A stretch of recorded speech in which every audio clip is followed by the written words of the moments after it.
So what can I do for you guys?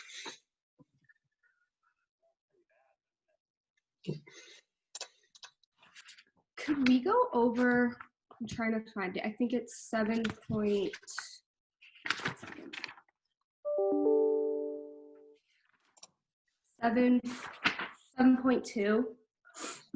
Problem 7.2. Yes. I'm confused on how to find the fee. But the question, what is the fee schedule assuming that these overhead costs must be covered?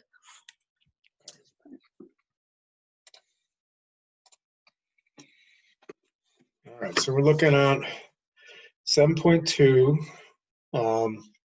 What is the fee schedule for these services, assuming that the goal is to cover only variable and direct fixed costs? All right, is there something else here? 7.2.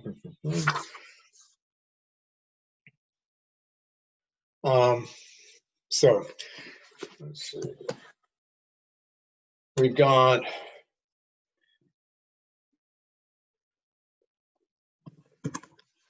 so the way I would approach this is you've got your service, you've got your variable cost per service, fixed cost, direct fixed cost, and number of visits. We've got basic, advanced, and therapy. Variable cost is 5, 7, and 10.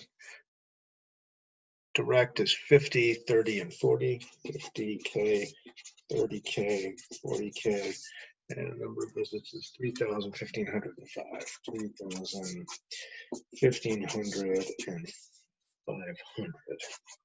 So these are, if we're only going to cover the basic cost, then, so that's part A, you would be just looking to cover, you would need to, well, the total cost for basic at 3,000 visits would be 5 times 3,000 plus 50,000, right? Which would be 5 times 3,000 is hold on,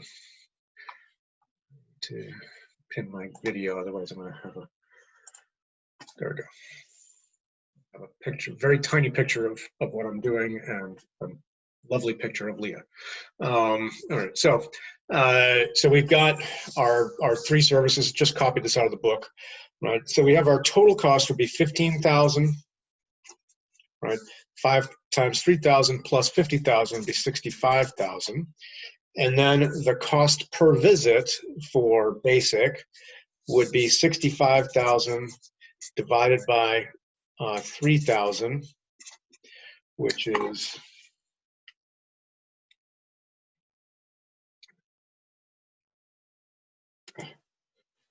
it's not functioning. 65,000 divided by 3,000 would give us 2166 per visit. 2167, let's say we'll round. Okay, so that would be the,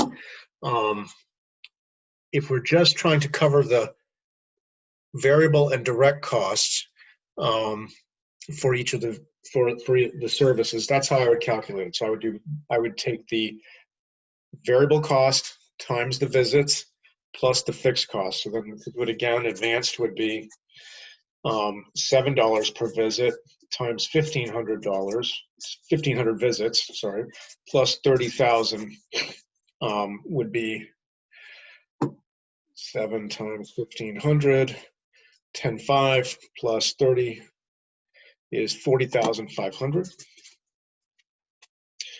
Divided by the number of visits, divided by 1,500, and I would get 27. And then you do the same thing for therapy, so I'll skip that for now. Do you want me to do the rest of the problem or just that part? Do you mind doing B as well? B, sure. Yep. All right, so let me see. Assume the audiology department is allocated 100,000 in total overhead by the clinic, and the department director has allocated 50,000 of this amount to the three services listed above. What is the fee schedule, assuming that these overhead costs must be covered? To answer this question, assume that allocation of overhead costs to each service is made based on number of visits. Okay. So now we have, it said 50,000. So now we're going to have to add, basically what we need to do is add another column for overhead. Okay. And that's probably the easiest way to do this. And overhead is essentially becomes just another fixed cost for this clinic. Now this clinic is getting, these three services are getting $50,000 allocated to them based on number of visits. So we need to add up the number. So this is we're going to use our 4-step method. Cost pool that needs to be divided up is 50,000. The cost driver is going to be number of visits. And we need the total number of visits, which is 3,000 plus 1,500 plus 500, which is 5,000. So that's for all, right? The allocation rate is going to be 50,000 divided by 5, which is 10 per visit. And so then we could allocate overhead at $10 per visit to each of the services. So basic would get 3,000 visits times $10 per visit. That would be 30,000. Advanced would get 1,500 visits times $10 per visit. That would be 15,000. 15,000. And therapy would get 500 visits times $10 per visit, or 5,000. And to check our work, we add that back up. 30 plus 15 is 45, plus 5 is 50. Right? So that means we've got that right. So now, now when I go to do this calculation, say for basic, I'm not going to just do variable cost plus the direct fixed cost. I'm going to do variable cost. I'm going to do the pricing for basic. It's going to be $5 per visit in variable costs times 3,000 visits, plus the direct fixed costs of 50,000, plus the overhead of 30,000, and I get 80. So this is 80,000, and 5 times 3,000 is 15. So that would be 95,000. So now I would take that 95,000, divide it by 3,000,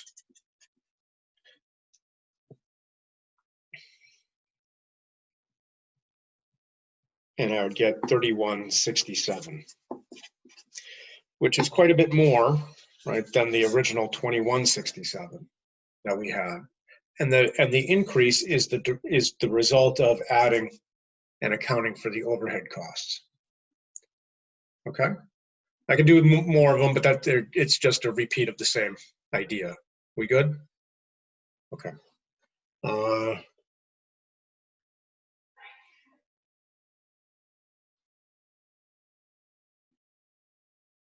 I mean, and then the part C talks about profit, and profit would then just be another fixed cost that has to be allocated the same way that overhead would be allocated. So that's just a repeat of the same problem. We would allocate, the cost pool would be 20, so the profit needs to be 25,000, so the cost pool would be 25,000. We'd have 5,000 visits. 25 divided by 5 would give us $5 per visit, and then you'd have like another column for profit, and then it would just be, you'd have 3 numbers adding up: fixed cost, overhead, and profit, and you'd do the same thing. So it's kind of, again, I could do it, but it's kind of the same process. Okay. Yep. What else?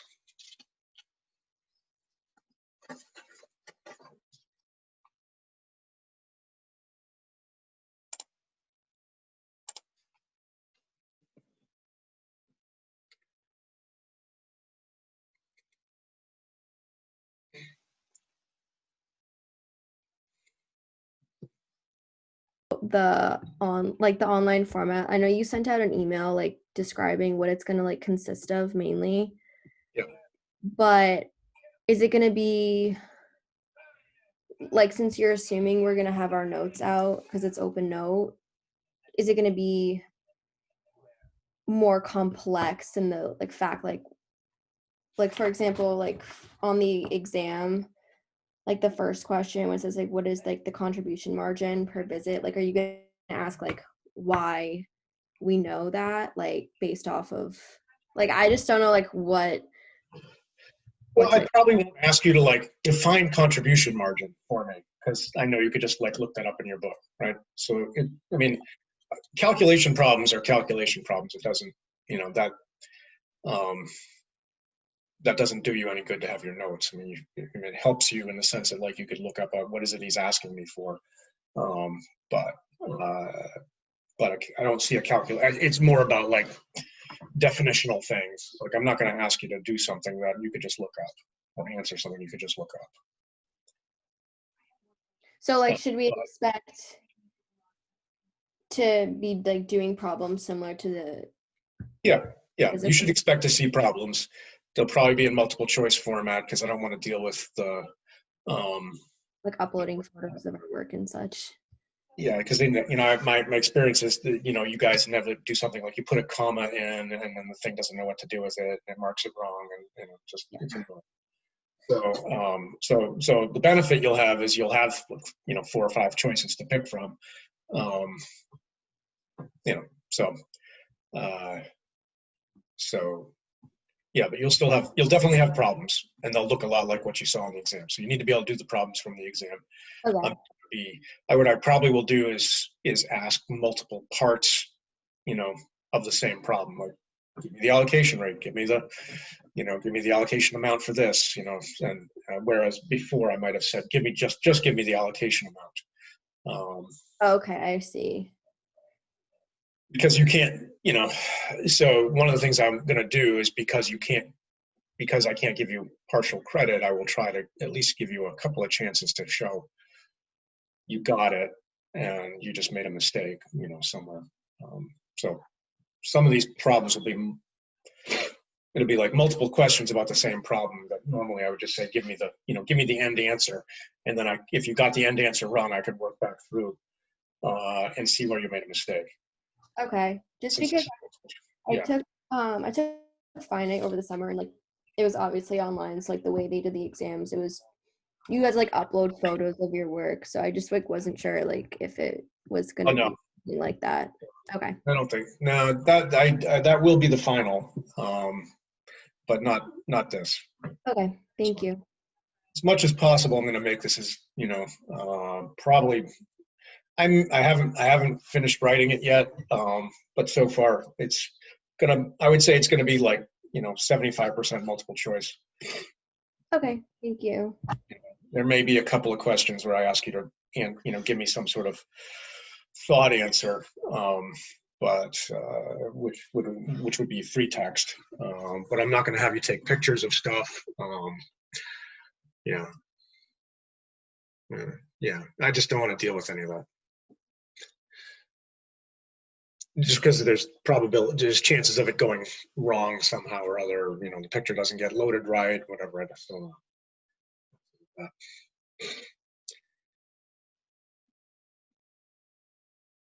So yeah, so it'll be like 25 questions ish, somewhere around there is what I'm working toward. You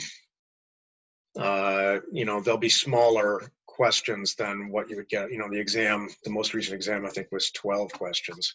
So you're going to get more questions, but they'll be kind of smaller in their scope. Potentially progressive for the same problem, like I was saying,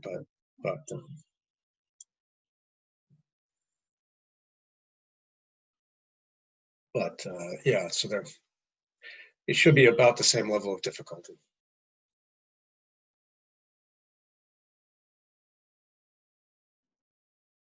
And I'm just trying to translate some of the stuff into multiple choice.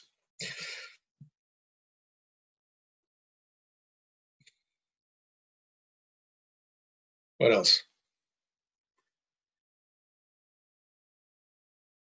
So, I mean, you should, if you haven't yet, you should, do it sounds like at least some of you are doing the problems from the book. So I encourage you to do the problems from the book until you can do them without looking at the answers or watching the videos. Then I would say, look at the old exams. The one you just took is, and then, any of the others you have time to look at. Because the problems will be similar. It's just I can't ask them exactly. You're not going to be writing the answer out. So solve the problems. You should be able to do okay on the exam. There will be some conceptual stuff because the format lends itself to that multiple choice. So some of these multiple choice might be somewhat conceptual. So so you do want to have read the chapters and understand them. I may ask you a conceptual question, like what did I ask on the last exam? Like the last problem was something about market power. That would be a good one for me to just, something like that. Probably going to ask you to write out an answer rather than just pick a multiple choice, but I could do a multiple choice in that vein too. I just have one more question. I know you may have said this in the past, but so we can only get up to an 80, but you don't have to get 100 on the exam to get an 80, right? Like you could technically get get an 80. an 84 and still it would be an 80. Okay. Yeah. Any score 80 or above gets an 80. So if you get an 82, you get an 80. If you get an 80, you get an 80. If you get a 99, you get an 80. Yeah, but you're capped at 80. You don't have to get above an 80 to get the 80. There's no penalty. It's just you can't get higher than 80 if you're taking it for the makeup.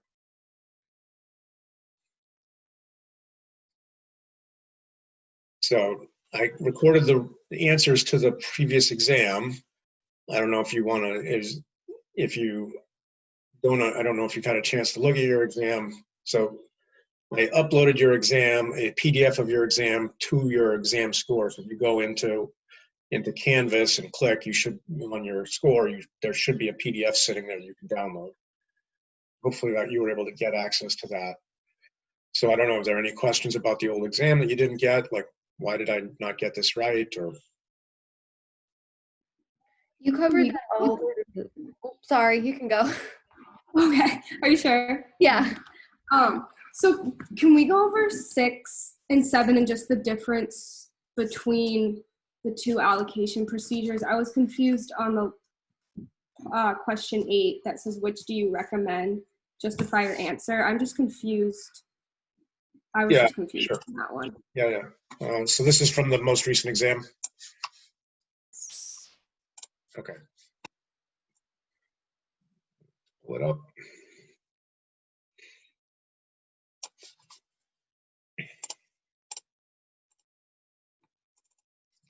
Okay, so this is an allocation problem, right? And so your question, do you want me to work the whole problem, or are you just simply asking me about 8? I'm happy to take the problem. Question number 8, just the difference between the two problems. Okay, so you get some answer, and so the question is, which should you use, CCR or RVU? Okay, so this is where you have to actually understand what you're working with.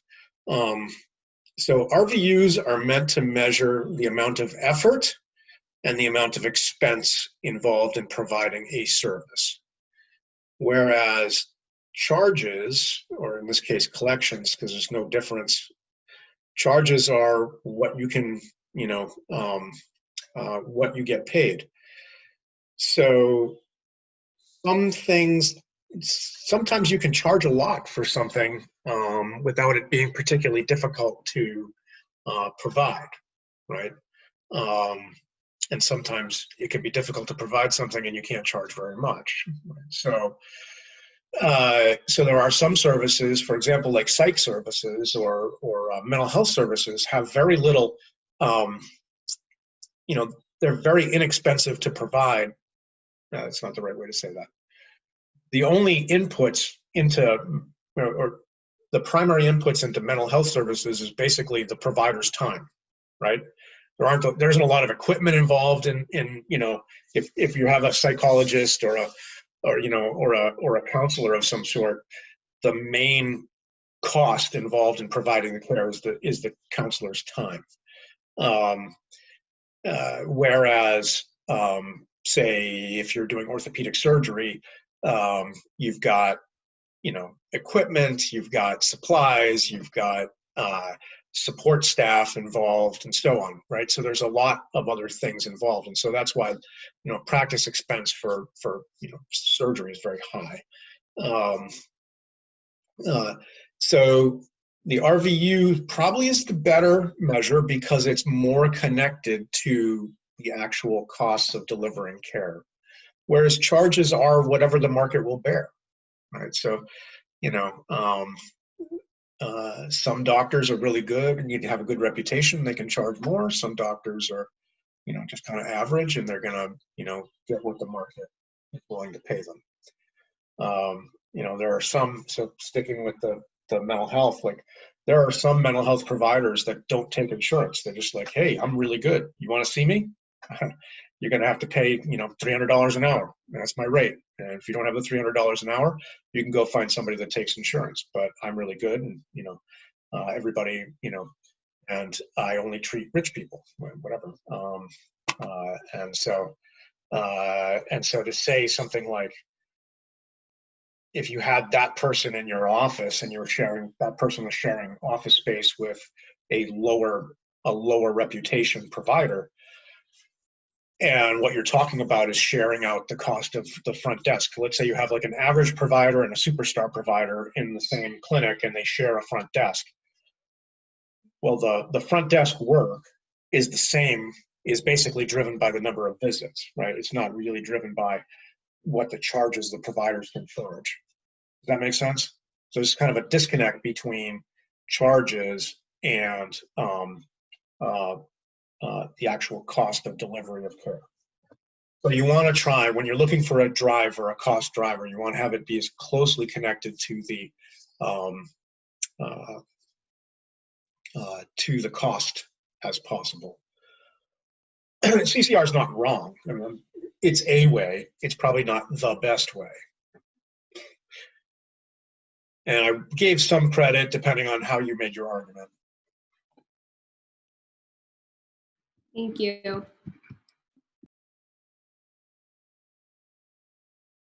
Okay.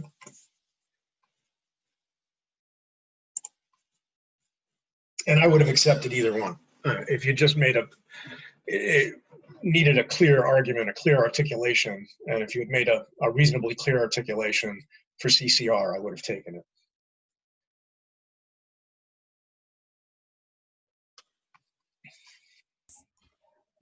Number 6. Okay. I think I might have missed something, because I got the cost pool, the cost driver, and then I divided those, and then you wrote AA with a question mark. Allocation amount. So isn't that is how,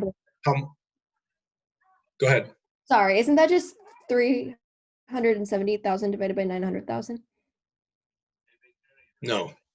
So this would be, so the 4-step, right? So this is use the cost charges. So our first step is find our cost pool. Our cost pool in this case is we're trying to allocate that 370. Our cost driver, we said, is charges. So we're going to use the 900,000. The allocation rate then is 370 divided by 900, which is 0.411. Repeating, dollars of cost per dollar of charge.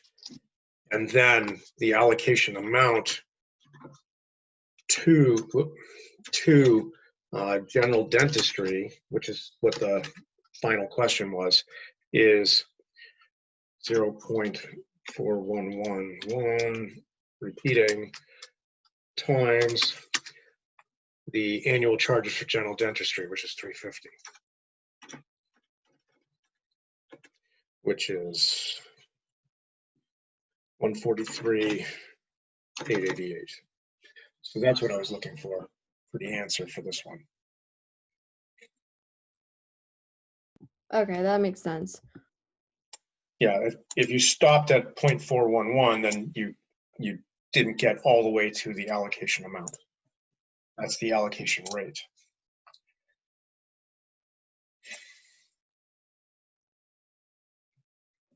So be sure to read the whole question, and be sure to answer the right question. I mean, the benefit you will have is, you know, with multiple choices, you do get some hint from the answers as to, you know, what the ballpark is. So if you thought 0.411 was the answer, and then you saw like 150,000, 140,000, you'd have had some hint that you were probably not doing it right.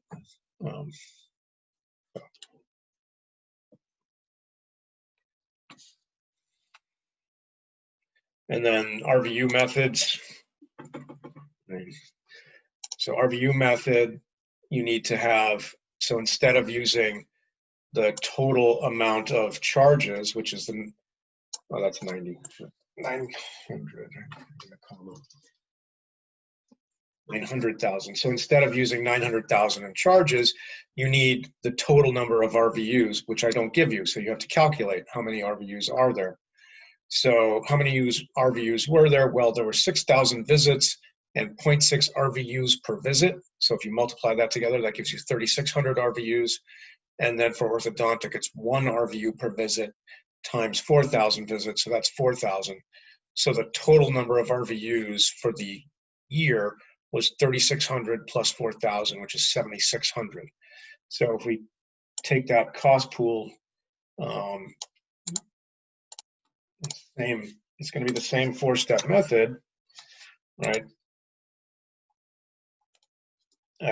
We still have 370,000 to divvy up, but instead we have 7,600 RVUs. And so our allocation rate is 370,000 divided by 7,600, which is 4868 per RVU. And then to figure out general dentistry, remember general dentistry had 0.6 times 6,000 or 3,600 RVUs. So it's 4868 times 3,600 RVUs, which is 175,263. And so using cost of charges, general dentistry doesn't get as much, doesn't wind up paying as much of the total of the overhead, but under RVU, it winds up paying a lot more. And so that leads to the question, the next question, which was, Tivnan thinks they should. Tivnan thinks they should use CCR. Trombley thinks they should use RVU. Why? Well, because, you know, you'll find a lot of this in the real world, right? Is, well, you know, the reason that they each think that is because they each pay less, you know, when they pick the other option. But the point should be, which one is more accurate? And RVU is probably more accurate, which is what I was saying earlier. And it's probably more accurate because the ratio that comes out, the amount of that general dentistry picks up is probably more accurate because they're closer to 50-50. It's 3,600 versus 4,000 versus 350 to 550. The ratios, you know, so again, general dentistry, you know, they may be seeing, they're seeing more patients, generating fewer RVUs relatively, but, and they're still paying less than half. It's just that they're paying closer to half here, as opposed to closer to, say, a third. So,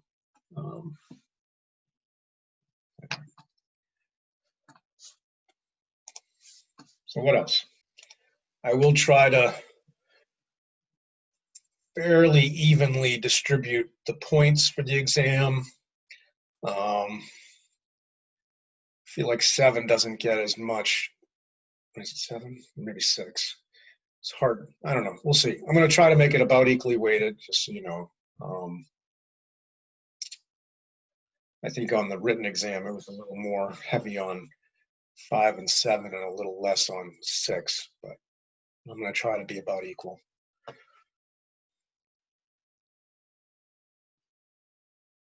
All right, so we're going to work 5. Sorry, I had my paused on. So we're going to work 5 from the exam, but I want to make the point about capitation. So under fee for service, our revenue, our total revenue curve rises with the number of visits, right? So the more visits we do, the more revenue we get. Under capitation, we enter into a contract with the provider based on number of covered lives and a per member per month fee. So if we had, say, 1,000 covered lives and we got a per member per month rate of $10, we would get 1,000 times $10 per member per month. So that's 10,000. So the PMPM would be the monthly revenue. So this is our PMPM 10. So monthly we'd get 10,000, and so annually we would get 10,000 times 12, or 120,000. So our revenue in this case would be fixed at 120,000. That's not supposed to be sloping up. That's supposed to be a horizontal line. So if we do, remember under capitation, if we do say, 1 visit, we get $120,000 in revenue. If we do 1,000 visits, we get $120,000 in revenue. The number of visits doesn't matter. Over here, let's say we're getting $50 per visit, right? 1 visit gets us $50. 1,000 visits gets us 50 times 1,000, or $50,000. Right? So under fee for service, you want to do more volume because you make more money. Under capitation, you don't make any more money as a result of doing more work. So then we can draw our cost curves in. We have our fixed cost and our total cost, right? And this gap between fixed cost and total cost is the variable cost. And over here, fixed cost, total cost, variable cost, where the total cost curve crosses the total revenue curve is our break-even point.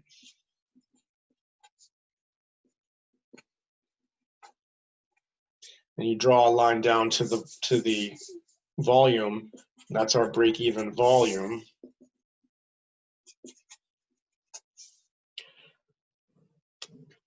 And so profit is total revenue minus total cost. So this line represents all, for each number of visits, the total amount of revenue that we bring in. And so to the left of the break even, so this is fee for service, this is capitated, remember.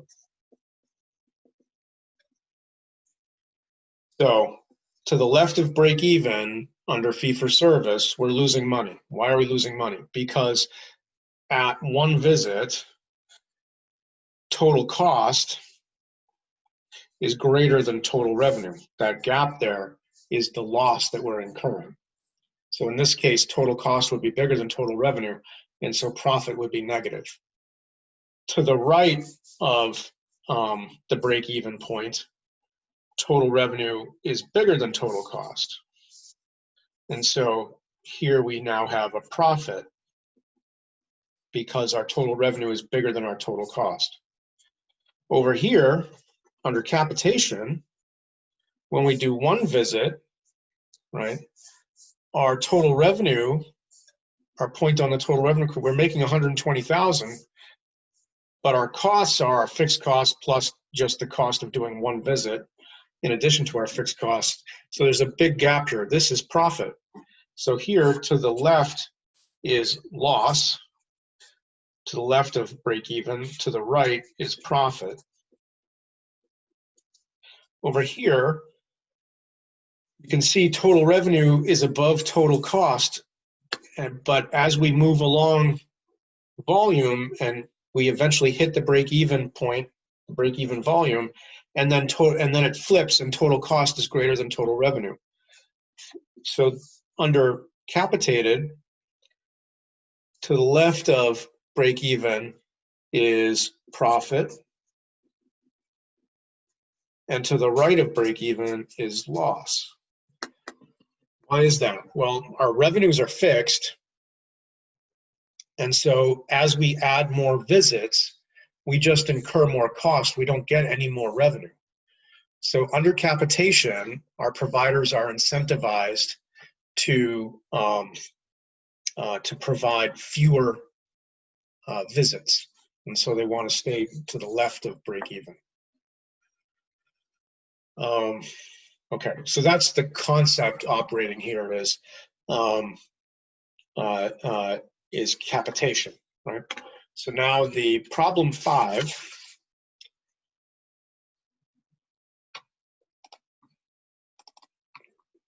says, assume TTFD patients have an average annual utilization rate of 2.5 visits.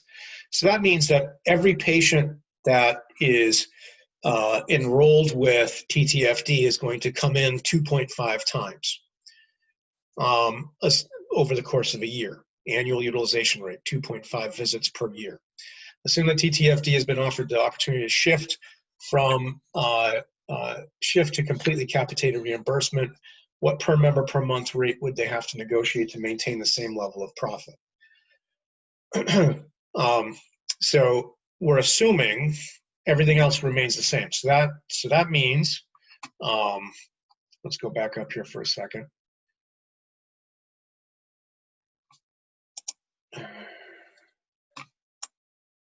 There we go. So we need a cost structure, and the cost structure was variable costs were 150,000. Was just dental supplies, so that's 150,000.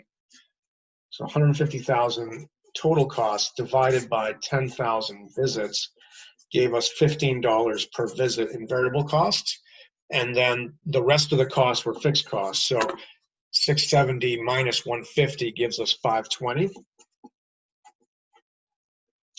And then we said they're making $95 per visit. So revenue per visit is 95. So total revenue was 95 times 10,000, or 950,000. Okay, so I'm just going to switch my camera here. So that's, we've got and 10,000 visits. Okay, so I'm going to switch my camera. All right, so here's our key information. We know that the variable cost per visit is 15, fixed cost is 520. They've done 10,000 visits in the past. They expect to keep doing 10,000 visits. That's the assumption, right? Previously, their revenue was 950,000. So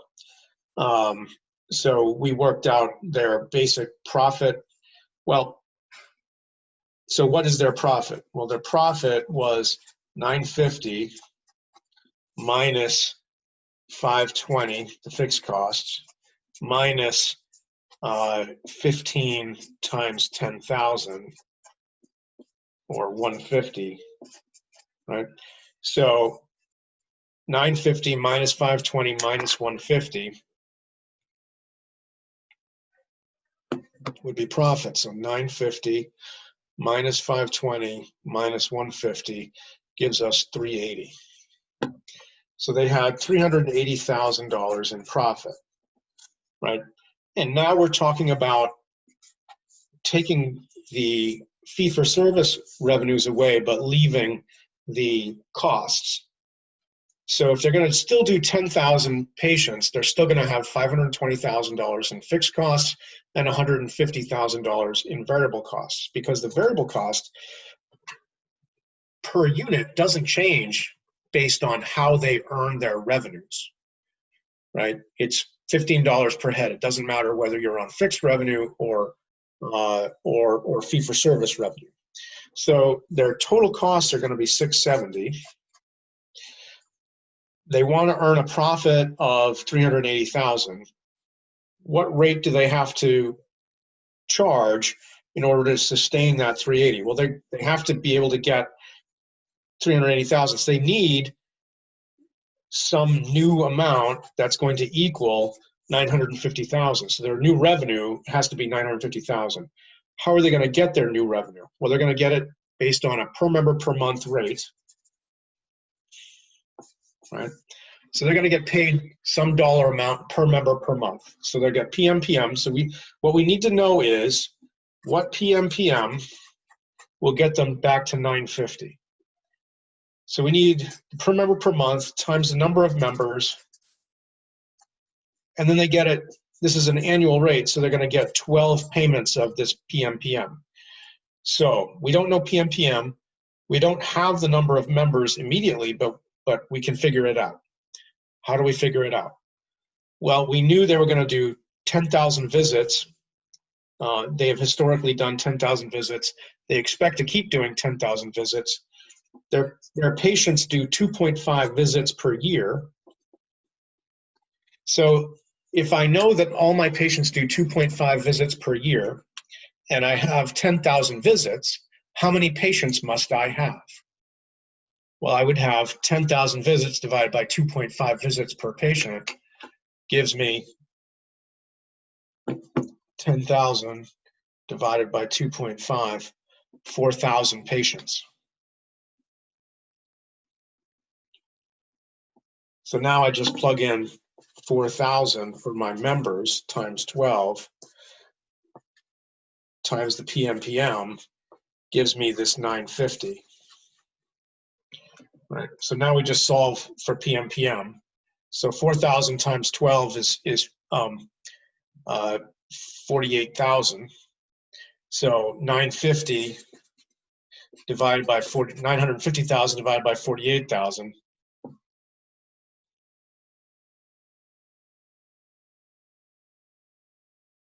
is 1979 per member per month. So if instead of charging each member $95 per visit, they said, you know what, insurance company, instead you can just give us $19.79 each month for each of the members that we're covering. That works for us. We're happy with that. So that's the solution. So you didn't really need, you'd already done all this, right, in previous problems. Really, all you had to do was figure out how much you needed to earn to replace the 950. You didn't have to do all the rest of it. So you really just had to do this. You had to say 950 equals PMPM times the number of members times 12. Thank you.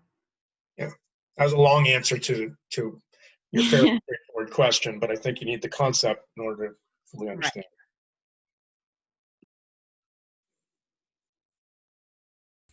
Fixed costs and how variable costs are only associated with direct, but fixed costs involve both direct and indirect. I was just confused with that concept. Sure. So variable costs, by their definition, are connected to some sort of activity, right? They're connected to, I do more of this, provide more visits, have more bed days, have more, I don't know, make more widgets, whatever. there is something about my process that every time I make one more of something, whether it's a visit or a widget or I have a mission, I incur these additional costs. Whereas indirect or overhead costs are things that don't, within a relevant range, remember that phrase, within a relevant range, don't vary when I do one more. So a good example of an overhead or a fixed cost or an indirect cost would be something like rent, right? So if a doctor rents a office in a medical building, they're going to pay some fixed amount of rent, let's say $1,000 a month, just making up a number. And if they see 100 patients, the rent is $1,000 a month. If they see 101 patients, the rent is still $1,000 a month. Now, if he wants to go from 100 patients to 5,000 patients, he might actually need to get a bigger office space, right? He might need to hire more doctors and so forth. So the point of the relevant range is, you can do 100, might even be able to do 1,000, but at some point he's going to need to buy, to rent more space so he can hire more colleagues, so he's got more physicians to do more visits. But the variable cost of doing a visit is going to change all the time based on the number of visits. So the variable cost associated with a visit is going to be any of the supplies that you use. So if you're an ENT doctor, you use the otoscope, the thing to look in people's ears. You have the little plastic cap that goes on the end that they put on before they stick the thing in your ear, and then they throw that away. That's a couple of cents, but that's a variable cost. That's use that and you throw it away. So every visit, they use some amount of supplies in the visit. It's a small number, but it's real. It's there every time. So those would be variable cost, as opposed to the rent, as opposed to, say, the secretary's salary, maybe a nursing salary if you're looking at it in a short enough time frame. If you're looking on a longer time frame, hospitals monitor their nursing staff utilization pretty constantly, and they have some nurses that kind of flex in their schedules, and they might work on what's called a per diem basis. And so if you allow for a long enough kind of time frame, nursing staff salaries are kind of variable, because we can call in more nurses if we're really busy, and we can send nurses home if we're not. And so that's a variable cost. At the nursing staff, if you can flex like that, if you can change your staffing on a day-to-day basis, then your staffing costs are variable, because you have to have a certain number of nurses based on the number of patients you have in. And so what's driving the amount of nursing staff that you have is the number of patients. So then it becomes that those nursing salaries, those nursing FTEs is what you're going to hear referred to as. Those nursing FTEs are directly tied to the number of patients you have in the ward, right? And so when there's a lot of patients, there's a lot of nurses. When there's not very many patients, there's not very many nurses. The nursing staff then is being treated like a variable cost. But the rent is still the same, right? So the rent on the ward, if you will, the cost of owning the ward doesn't change based on the number of patients. So that's a classic fixed cost. So you can whether something is a fixed cost, a thing can be an overhead cost and be a fixed cost or a variable cost. And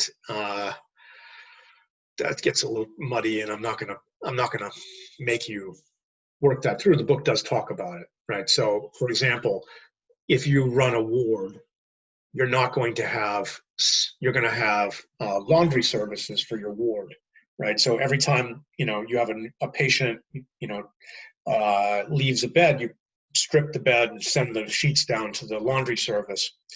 the ward doesn't have its own laundry service. It shares it with the rest of the hospital. So all the other wards are doing the same thing. So that's a variable cost, right? That every, they probably keep track of pounds of laundry coming in. That's how you measure laundry is by pounds. So they weigh the bags of laundry that are coming in from Ward 3, right? And then they charge Ward 3 a share of the laundry service costs based on the pounds of laundry that came out of Ward 3.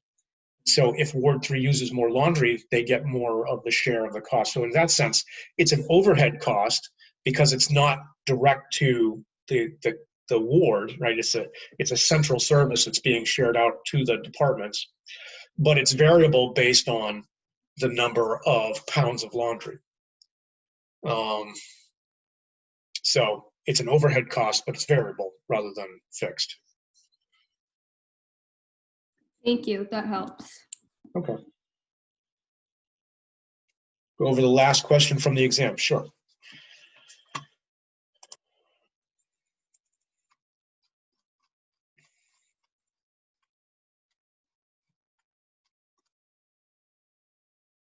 All right, so this is a market power question. So you've got Rex Memorial and you've got Marinsky Medical Center. So RMH and MMC. These are two hospitals in the same town, and they're roughly the same size. So if you're from Southern New Hampshire, in Manchester we have Catholic Medical Center and the Elliott. They're about the same size. They're literally like minutes apart from each other, and they compete with each other in the Manchester market. So imagine now you have Randolph Industrial Products, which is the largest employer in town. So that basically means, basically everybody is employed by Randolph Industrial Products. And so Olson Insurance represents Randolph Industrial Products. So there's one insurance company buying healthcare for the one big employer, right? So what you have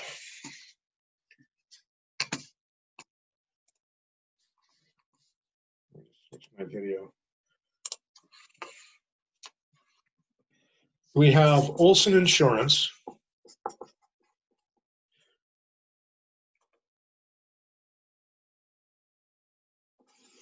Right, and we have Marinsky Medical Center and Rex Memorial Hospital.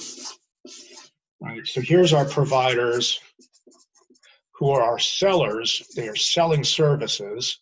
And here are our insurance company is a buyer. Right, so there's one buyer and two sellers. That's not focusing. There we go. One buyer and two sellers. When there is when there are many sellers and few buyers, then the buyers have the ability to play the sellers off each other.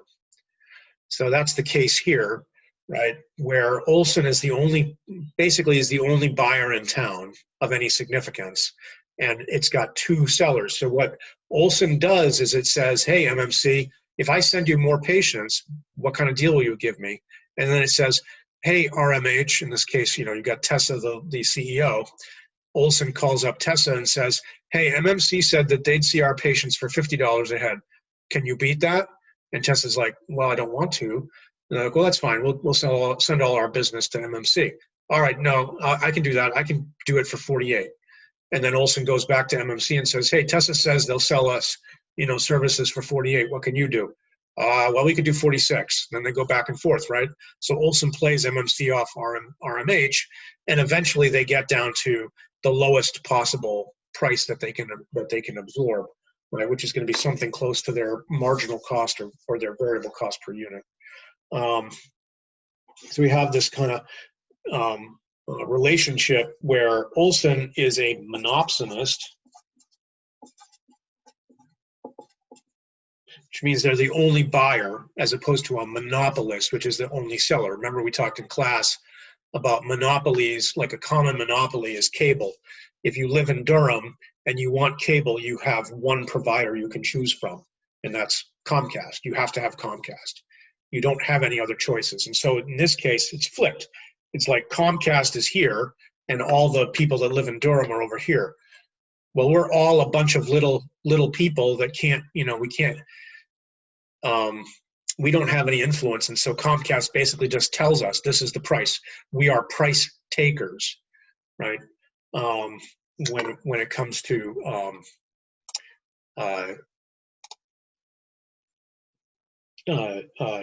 cable. And so in that case, Comcast is a monopolist. They are the one seller with many buyers. In this problem, Olson Insurance is a monopsonist. It's one buyer with, well, just two sellers. But the beauty of this is Olson is able to play the two buyers off each other to get a lower rate from them, a lower reimbursement rate from them.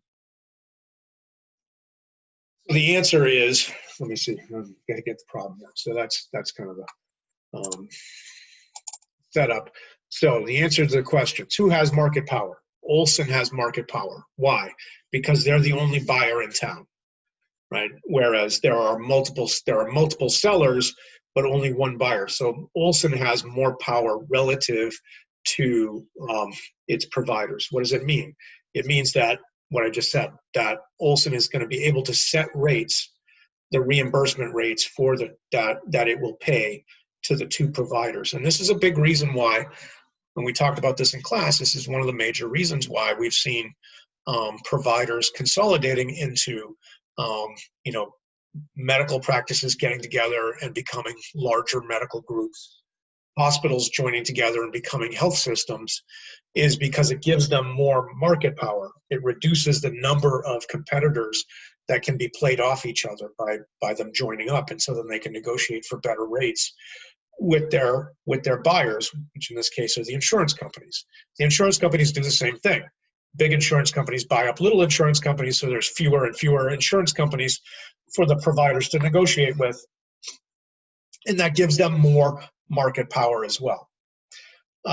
So what effect will market power have on the rates Tessa is able to negotiate? Well, Tessa is going to be a price taker because she has very little market power. Olson, being a monopsonist, has lots of power. And so Tessa is basically going to wind up having to take a lower rate than she would like to take. Does that make sense? Okay. Thank you. You're welcome.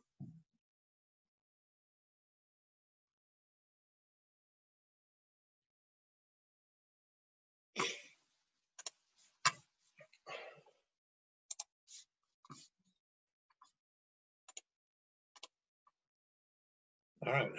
So it's about 5 o'clock. Any other last thoughts? I can get you back to your own studying.